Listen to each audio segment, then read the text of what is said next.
Hello and welcome back in this very awesome, very cool video, and welcome back to the 1950s. In this video, I always wondered, like, pickup trucks in the 1950s, they were very awesome, they were very simple, and the shape of them, the design, the headlights, the grille, I mean, they were very awesome, very round, very classic. I really like them, and I really got inspired.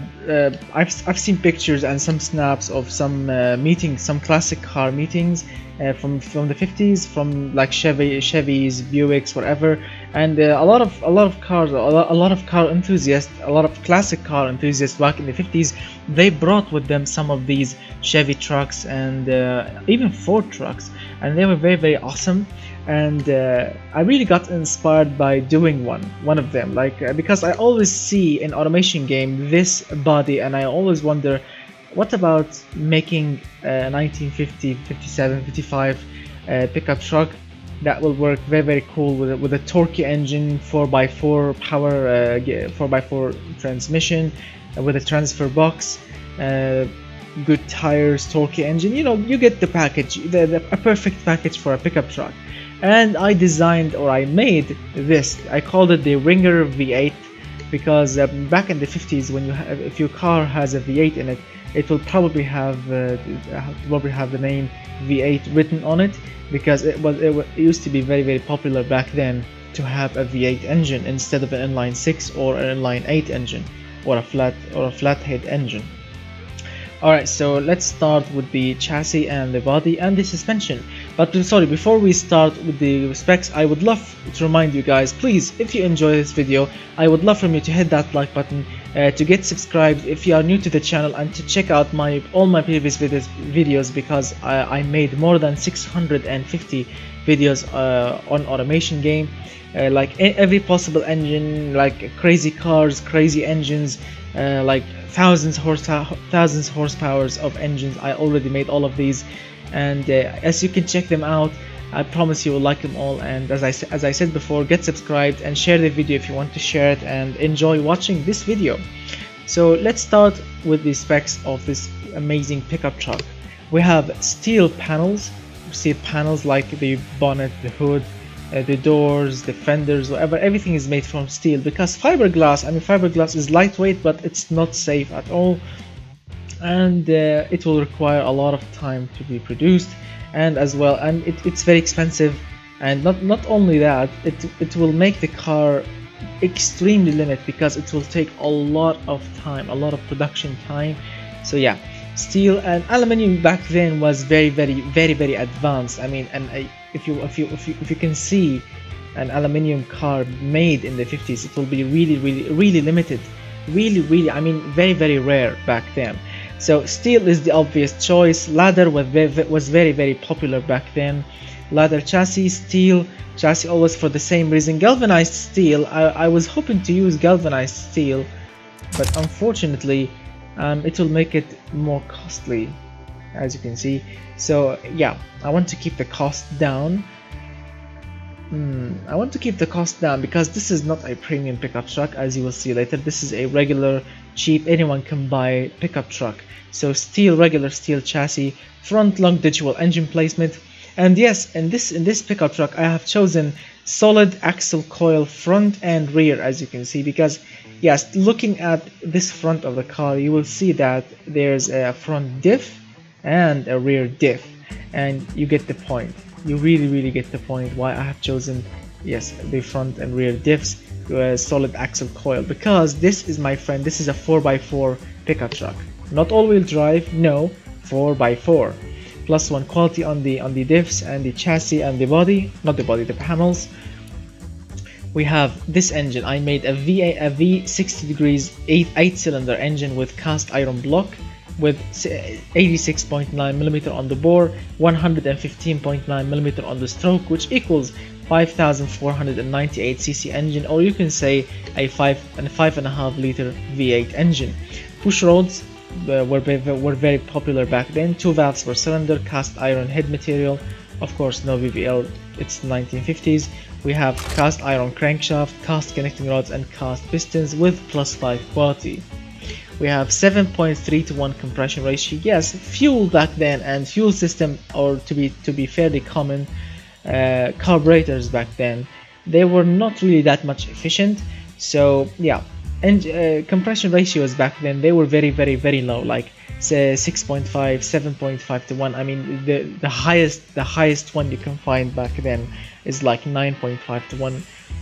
The 9.5 to 1 compression ratio in the 1950s, it was considered extremely advanced. Nowadays in 2018, you can see cars, regular daily driving cars with 10.5 to 1, 11.5 to 1, and that's very awesome. So yes, I have chosen 7.3 to 1, very low compression ratio. 38 on the cam profile, very smooth, very torquey cam profile, so I can have low end torque with a smooth running engine. +2 quality on the camshaft and everything related to it. Natural aspirated, turbos hasn't been invented yet. Single barrel, triple carburetors, and if you are wondering why I have chosen this setup, because it's the cheapest and the most efficient setup. I want to make this engine more economical than 15%, using of course single barrel eco, but unfortunately that restricted power a lot, and that will cost a lot of money, because in order to achieve this amount of horsepower and torque, you need to put quad single barrel eco carburetors, which will cost a lot of money. Moving to two barrel single carburetor, it wasn't really that much good, it was really restrictive. Twin 2-barrel carburetors, also the same idea, and putting triple 2-barrel carburetors, it will cost also a lot of money. DCOE carburetors, these were very good, very efficient, and using 2 DCOE carburetors or 2 Weber carburetors, it's cheap, it's not expensive, but the only option on the intake was available on these was only performance and racing intake manifold or racing intake system, and I don't want to use performance because it will make the engine loud, it will make the service cost higher than regular standard. So the obvious option was to go back to single barrel triple carburetor setup with standard intake manifold. Regular leaded 92 octane fuel, because of course this is a normal pickup truck and I don't want to use super leaded because it was expensive back then. I mean, fuel back then in the 50s was extremely cheap. I mean, water back then was more expensive than fuel. So you get the point. I want to make this one more cheap to run as well. So regular leaded 92 octane fuel. So this was my limit, 92 octane. This was my limit for the engine. 14.6, as you can see, lean fuel mixture, so I can make this engine more economical, as you can see. So this is by far the most economical number I have achieved in this engine using these carburetors and this fuel, which is 15.1%. 48 on the ignition timing, and 4,300 is the RPM limit, and this is also because of the high stroke of the engine, which made this engine to rev really low. And the technology back then, the cast technology back then, was not really that well, and all of this will result in low revving engines. And as you can see, 4,300 is a very healthy number back then, so it's okay. +1 quality on the fuel system with short cast headers, dual exhaust pipes, 1.8-inch exhaust diameter or 44.4 millimeters. Of course, no catalytic converter because of the leaded fuel, and I don't think that these were invented back then.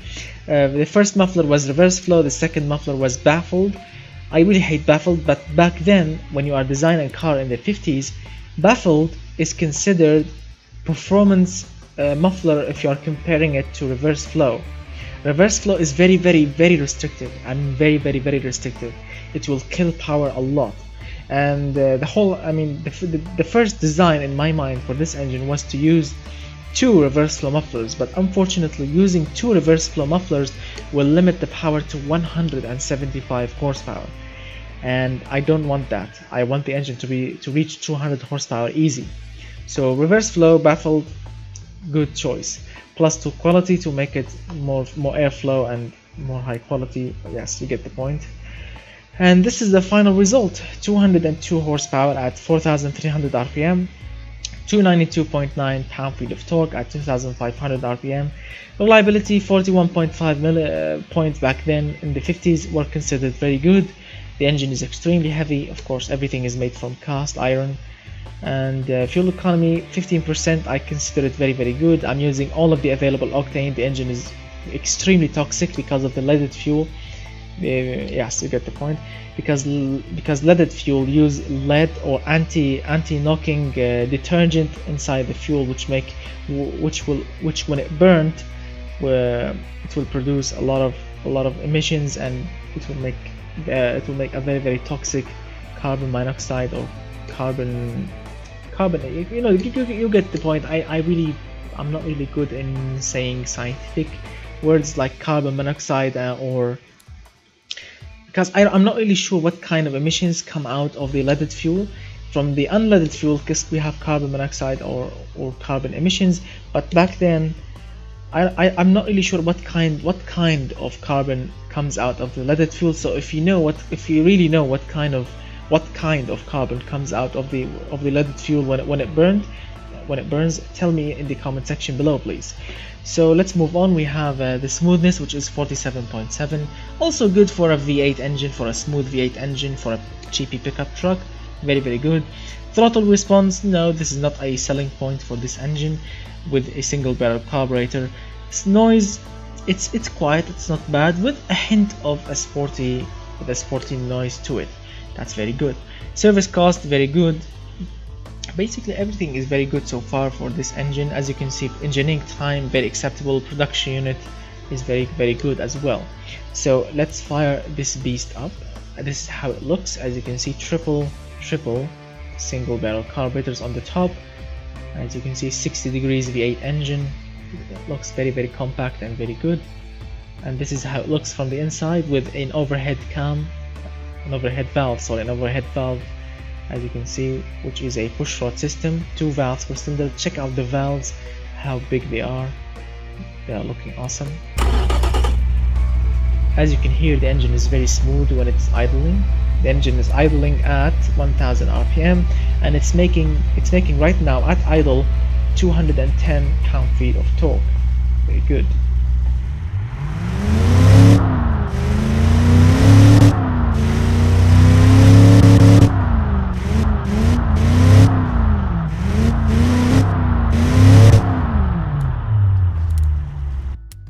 As you can see, 200 horsepower. I mean, 200 horsepower back then in the 50s was considered very sporty back then.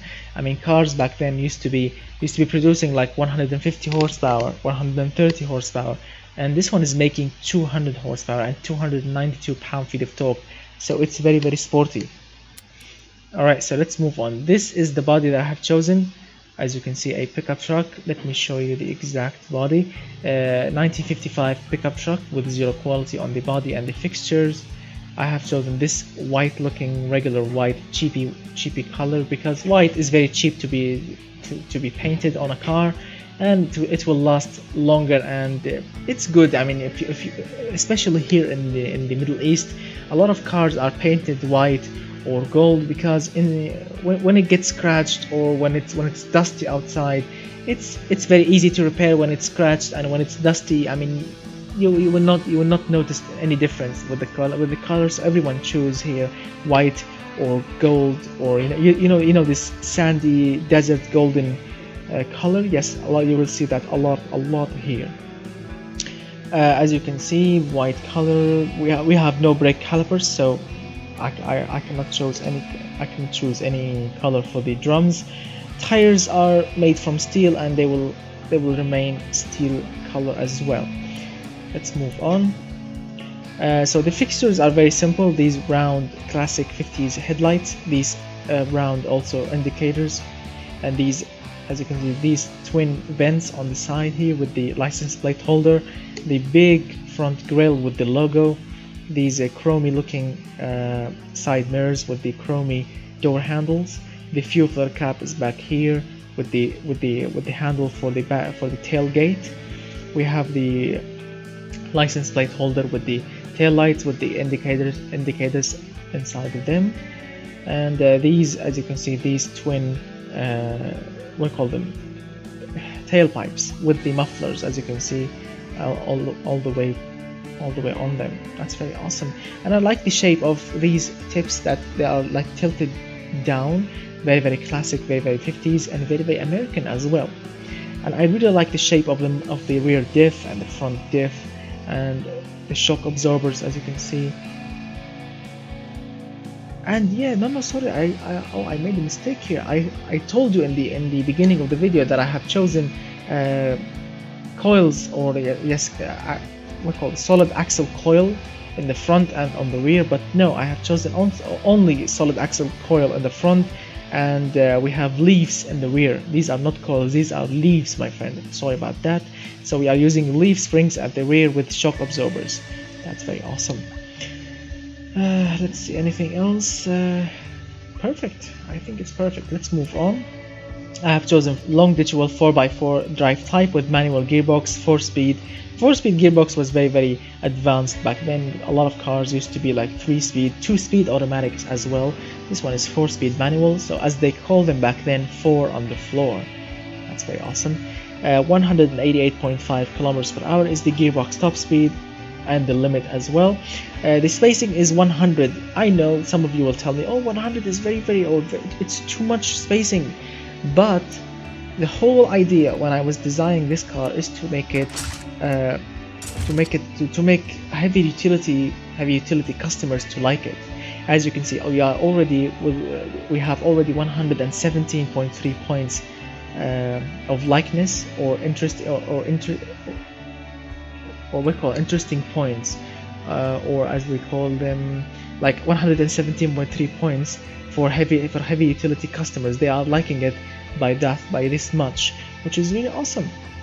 And I was aiming, like anything I choose, anything I have chosen here, anything I have selected was aimed to make this number to go as high as possible. So some of you will tell me, oh, this is too much racing, or the wheel spin is too much, or maybe you should have chosen 3-speed instead of 4-speed, or maybe automatic, or maybe rear-wheel drive only. I don't care about any of that. I only care about this number, 117.3. I want this number to be increased as high as possible, and to achieve as much as fuel economy as possible.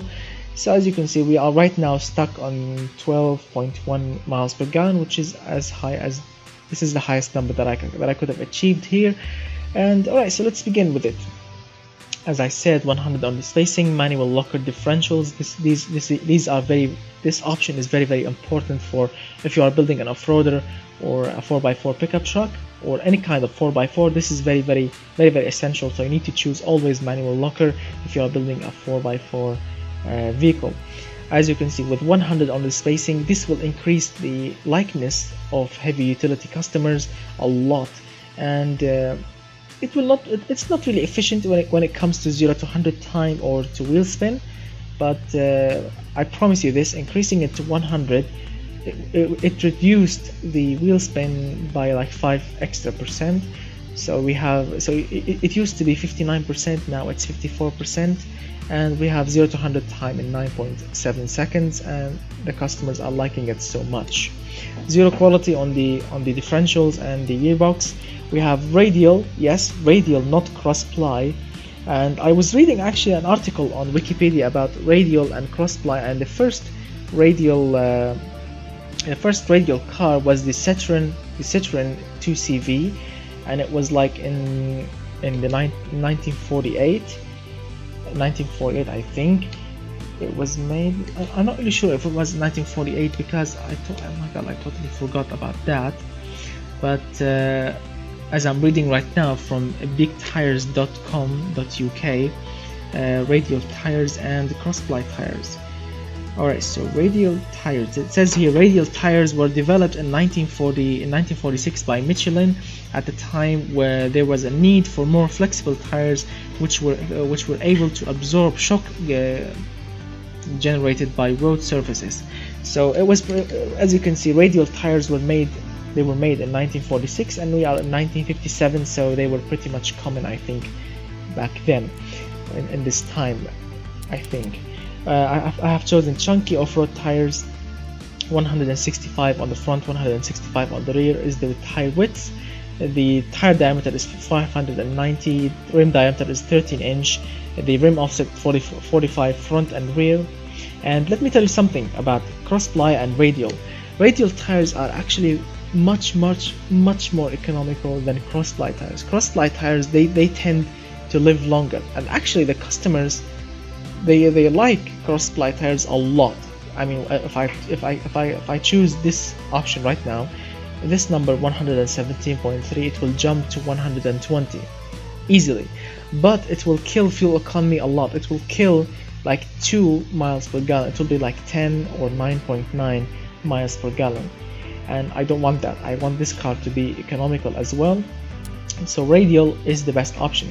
It's the best option. They are more lightweight, they are more fuel economical, and they are performing, or they will perform much better from 0 to 100 and stopping from 100 to 0 tests. So yeah, chunky off-road tires, as I said, all of these specs, zero quality here, steel rims as I mentioned before, drums 2 LS, that means 2 shoes per drum. Yes, we have 2 shoes in the front, 250 millimeters maxed out. Drums single shoe in the rear, 250 also maxed out in the rear, with 100 on the pad type, with a perfect 58% of brakes power goes to the front and 42% of brake power goes to the rear. And with all of this maxed out, we still have brake fading with utility by 1.1%. I mean, increasing as you can see quality, it will not result in less fading. No, it will result in more fading. So as you can see, zero quality is the obvious quality to go with. I'm using under tray. The under tray I'm using here is off-road skid tray. Of course, basically there are no aerodynamics here. It's 1950s. Everything was very simple back then. The engine airflow, or the engine cooling airflow, is 60, and the brake airflow is 100, with +2 quality on the aerodynamics. We have 2 seats in the front, basic interior, no entertainment whatsoever, because the customers actually they hate entertainment, as you can see. So non-entertainment is the best option to go with +1 quality.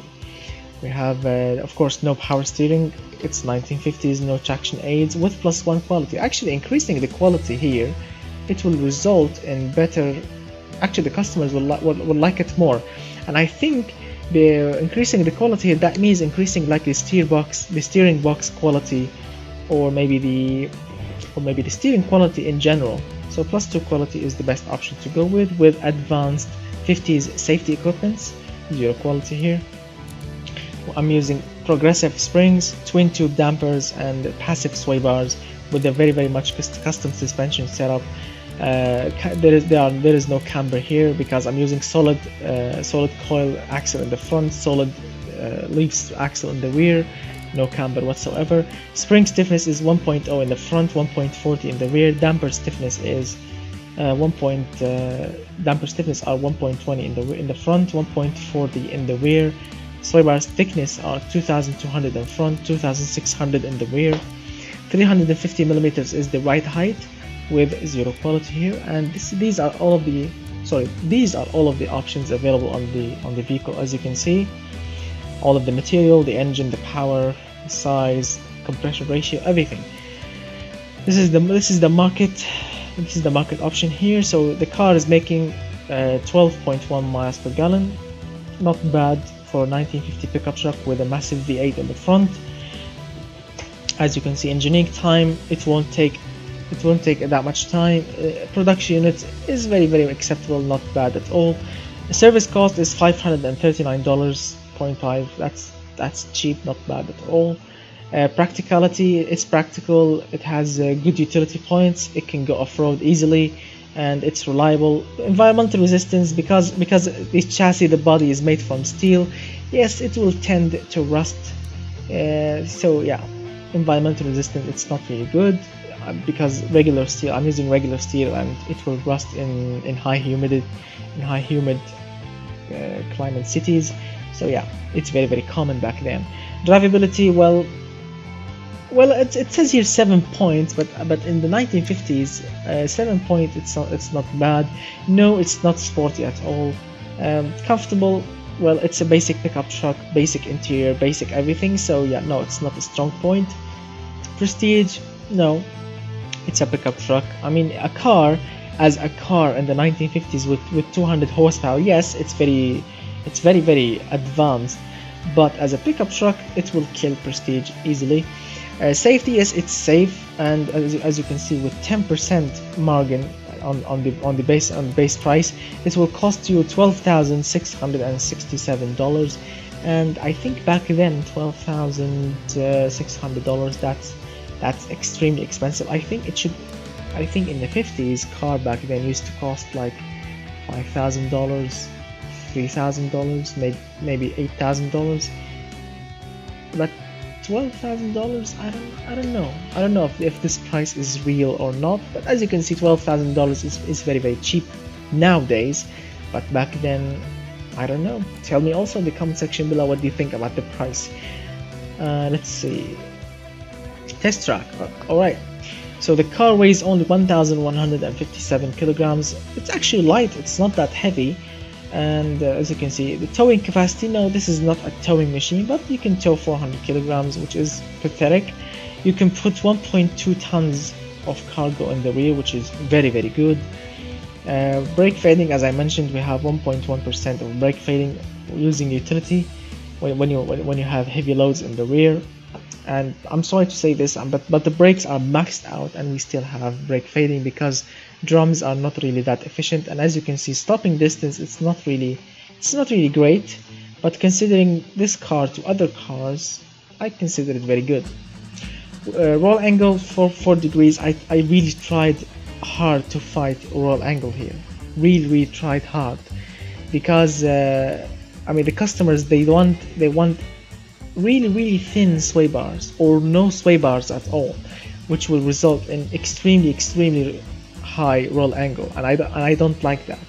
I like the car to corner, I'm not gonna say flat, but to corner good, and putting putting a little bit thicker sway bars will result in lower roll angle and will result in better cornering, and I want that in this car, in this pickup truck. So the top speed is 188 kilometers per hour, 0 to 100 time in 9.66 seconds.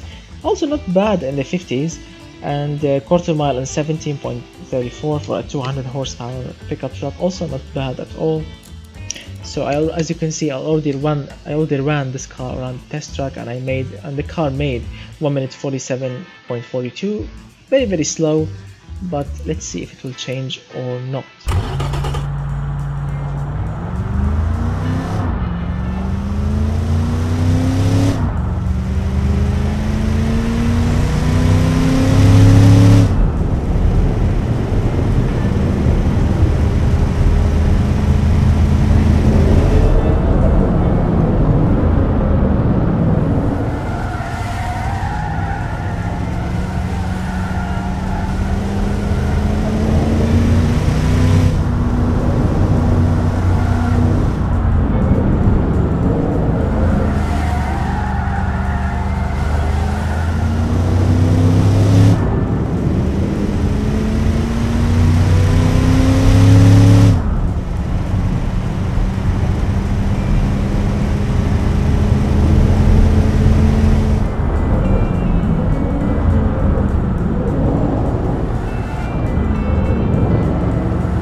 Alright, so I did it in 1 minute 47.43. Yes, it's basically the same, it's not bad. And no, automation test track, as you can see, I mean, there is no point of going around this test track because it will take really long time. but I'm always interested in this straight line, so I'm gonna skip the time very quickly here till this point, and then I'm gonna run it normally, and then I'm gonna stop it because it will take like really long time. So let's start.